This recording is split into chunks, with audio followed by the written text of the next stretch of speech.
අයිබුවන් ළමයි අපි කලින් වීඩියෝ එකේදී ශාක පටක පිළිබඳව අධ්‍යයනයේ ප්‍රැක්ටිකල් එක අපි කරා. එතකොට මේ වීඩියෝ එකෙන් අපි කතා කරන්නේ ඔයාලගේ පළවෙනි පාඩමේ දෙවෙනි ප්‍රැක්ටිකල් එක. ඒකේ කරන්න තියෙන්නේ ශාක අවයව තුල විවිධ ශාක පටක සංවිධානය වී ඇති ආකාරය නිරීක්ෂණය කරන්න තමයි තියෙන ප්‍රැක්ටිකල් එකේ. අපි ඒ ශාක මුල් මුල් බලමු දැන්. මම ඔයාලට මුල් පෙන්නන්නම්. මේක තමයි ප්‍රැක්ටිකල් එක. නුග ශාක අපිට අවශ්‍ය ද්‍රව්‍ය මේ ප්‍රැක්ටිකල් එක කරන්න නුග ශාකයේ කයිරු මුලක් හෝ වැටගෙයියා ශාකයේ කයිරු මුලක් හෝ රම්පේ කයිරු මුලක් තමයි ඕනේ ප්‍රැක්ටිකල් එක කරන්න. එතකොට මම ඒවා සේරම ඔයාලට පෙන්නන්නම් දැන් මුල්. මේක කරන ක්‍රමේ තියෙන්නේ ඉහත දක්වා ඇති ශාක මුල් වල වර්ධනය වන අග්‍රස්ත කොටස ගෙන. ඒ කියන්නේ මේ දැන් මම පෙන්නන ඒ වගේ මුල් තියෙන්නේ ඒ වගේ අග්‍රස්ත කොටස ගෙන බාහිර පෙනුම නිරීක්ෂණය කරන්න තියෙන්නේ. මේ සඳහා අත්කාචයක් භාවිත කරන්න. අත්කාච ඕනේ අපිට. මම ඔයාලට ඒ වගේ ෆොටෝ පෙන්නන්නම්. හරි ළමයි මේ තියෙන්නේ වැටගෙය ශාකයේ කයිරු මුල්.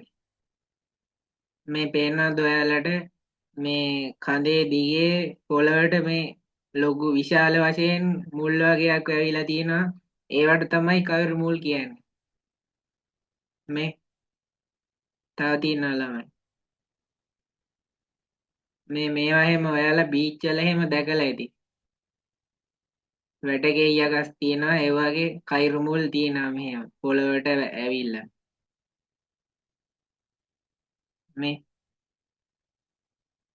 මේවා එහෙම තියෙන්නේ ලවණ වගුරු වලක් තියෙනවා. මේ ළමයි රම්පේ ශාකයේ මේ. රම්පේ වල කයිරු මුල් තමයි මේ ඇවිල්ලා තියෙන්නේ. මේ බලන්න මම zoom කරනවා.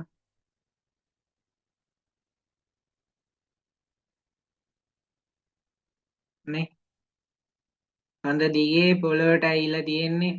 ඒ මුල් වෙනමම අඳුරගත්ත හැකි ලොකුයි.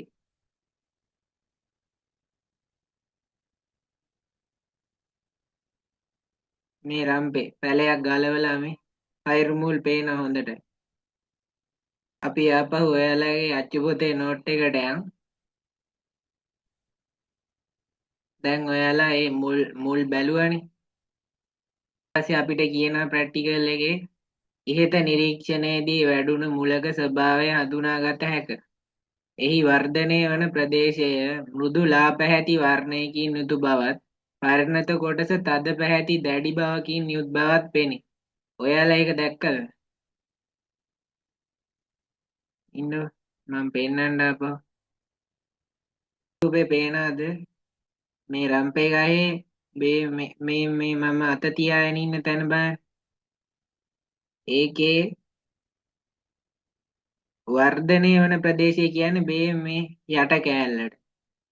ඒක ටිකක් ලා පාටයි මේ අපිට ලා කහ පාටක් පේනව නේද ඔයාලට? නේ ඒක තමයි වර්ධනය වෙමින් පවතින කොටස. ඒක මෘදු ලා පාටයි. පරිණත කොටස කියන්නේ මේ උඩ කෑල්ලට. ඒක ටිකක් තද පාටයි. ඊට පස්සේ කියනවා මෙයට හේතුව එහි අඩංගු පටකවල ස්වභාවය. ඒ මුල් වල ඇතුලේ තියෙන පටකවල ස්වභාවය තමයි ඒ පාට වෙනස් වෙන්න හේතුව. ඊට පස්සේ අපි දැන් මේ මුලක් අන්නීක්ෂයකට දාලා බලපුවාම මේ විදිහට තමයි පේන්නේ. මං අන්නීක්ෂීය පෙන්නුවා පෙන්නන්නම් ඔයාලට. මේ තියෙන්නේ අන්නීක්ෂයෙන් බලුවම මෙහෙම තමයි මුලක් පේන්නේ. අපි මුලක හරස් කඩ. මේ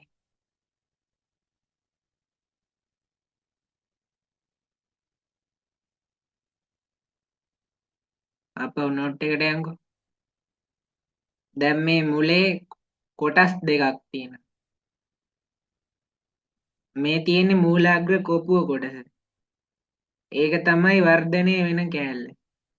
මේ තියෙන්නේ පරිණත වෙච්ච කෑල්ල. අපි නෝට් එක කියවමුකෝ. ඒ සිට ඒ ඩෑෂ් කොටසින් දක්වා ඇති ප්‍රදේශය ඒ කියන්නේ මේ කෑල්ල. ඒ සිට ඒ ඩෑෂ් මේ යට කෑල්ල. නිරීක්ෂණය කළ විට එහි විභාජනය වෙමින් නිරන්තරයෙන් වැඩෙන සෛල සමූහයක් ඇති බව පෙනේ. මේ ටික තමයි වර්ධනය වෙන්නේ. දිගට දිගට පල්ලෙහාටම මුල වර්ධනය වෙනවා. එසේම B සිට B ඩෑෂ් කොටසින් දක්වා ඇති ප්‍රදේශයේ ඒ කියන්නේ මේ කෑල්ල මේ උඩ කෑල්ල ඒ ප්‍රදේශයේ සෛල වර්ග කිහිපයක් ඇති බව ඒ සිට ඒ ඩෑෂ් ප්‍රදේශයේ සෛලවලට සාපේක්ෂව ස්වරූපයෙන් වෙනස් බව නිරීක්ෂණය කරන්න පුළුවන්. දැන් මේ බලන්න මේ සෛල මේ තියෙන මූලාග්‍ර කොපුව ඒකේ තමයි සෛල වර්ධනය වෙන්නේ. තව ටිකක් ලොකු කරලා බලමුකෝ. මේ ඒ වගේ සෛලවල හැඩය බලන්න. මේ එළිය පැත්තෙම තියෙන ඒවා ටිකක් දිගටි හැඩයක් තියෙනවා. ටිකක් මැදට යන්න ඒවා ෂඩස්ත්‍රාකාර වගේ එනවා. ඒ තමයි මූලාග්‍ර කොපුවේ කොටස. හරිද? ඊට පස්සේ මේ මැද තියෙන ඒවා ටිකක් රවුම් හැඩය. මේ ඒ වගේ පාටත් වෙනස්. මේවා කොළ පාටයි මේවා ටිකක් තද පාටයි රතු පාට වගේ. ඒක තමයි මේ නෝට් එකේ කියලා තියෙන්නේ. ඊට පස්සේ ශාක පටක විවිධ නිර්ණායක පදනම් කරගනිමින් වර්ග කළ හැක. විභාජනයේ වීමේ කියන්නේ බෙදෙන්න පුළුවන් හැකියාව මත පදනම් කරගෙන ශාක පටක ප්‍රධාන කාණ්ඩ දෙකක් යටතේ පහත දැක්වෙන ආකාරයට වර්ග කරනවා. විභාජක පටකයි ස්ථිර පටකයි. ඒ දෙක මතක තියාගන්න ඔයාලා. විභාජක පටකයි ස්ථිර පටකයි. විභාජනය වීමේ හැකියාව පදනම් කරගෙන බෙදෙන ප්‍රධාන කාණ්ඩ දෙක ඇහුවොත් විභාජක පටකයි ස්ථිර පටකයි. එතකොට මේ පොතේ දීලා තියෙන රූපේ ඒ සිට ඒ ඩෑෂ් ප්‍රදේශයේ විභාජක පටක තමයි තියෙන්නේ. ඒ කියන්නේ මේ යට මූලාග්‍ර කෝපේ හරි විභාජක පටක තමයි තියෙන්නේ. B සිට B ඩෑෂ් ප්‍රදේශයේ ස්ථිර පටක තමයි තියෙන්නේ. මේ උඩ කෑල්ලේ ස්ථිර පටක. දැන් අපි අර මේ මුලක හරස්කඩක් අන්වීක්ෂයකට දාලා බලන ඉතින් ඇත්තටම වීඩියෝ එකකින් බලමු. මේ තියෙන ළමයි මුලක හරස්කඩක් අන්වීක්ෂයකට දාලා බලනවා.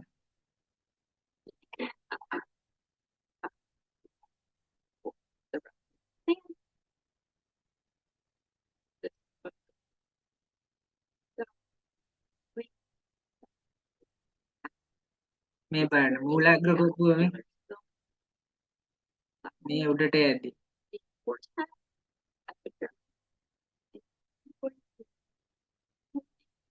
බේන් ලොකු කරලා දැන් ඒක. දැන් මේ ඔයාලට සෛල පේනවා එක එක හැඩේ. මේවා ගණකම් නේ.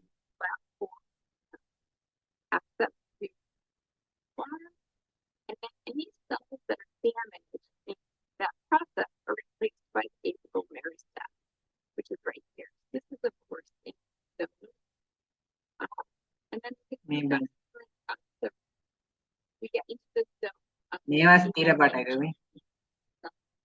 අර යට හරිය තියෙන ඒවා තමයි විභාජනයේ එන්නේ. මේවා ස්ථිර පටක.